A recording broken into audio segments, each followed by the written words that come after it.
as the Secretary of the ALG is concerned, there is a need to provide people with information para magkaroon sila ng intelligent choice.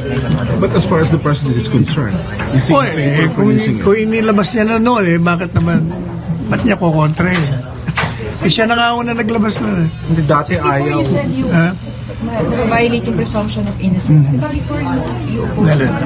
the release of Sanchez because it violates the presumption of innocence? Pero kung hindi, yung presumption of innocence will apply doon sa mga dinidemanda. Pero kung from the point of view of the PNP, alam mo, nahuli ka talagang, di ba? Nahuli ka na nagdi-distribute ka, wala pang demanda sa'yo.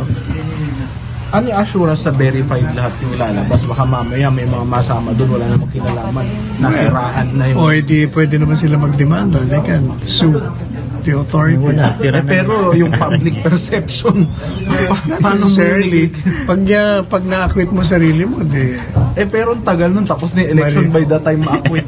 Talo ka na. But you can sue for damages. You can sue criminal yun. Ito na lang, may assurance ba na pag magre-release kayo ng list, verified? Sila, you meant. Or the authorities, But the assumption is, verified lahat yun? Yes. May basis? Kasi hindi ba, I remember, di ba may nagkamaling one time? Sorry si Presidente. Siguro they've learned the lesson. Hindi na sila gagawa lang. So dapat yung vetting Dapat. mahigpit. Yeah.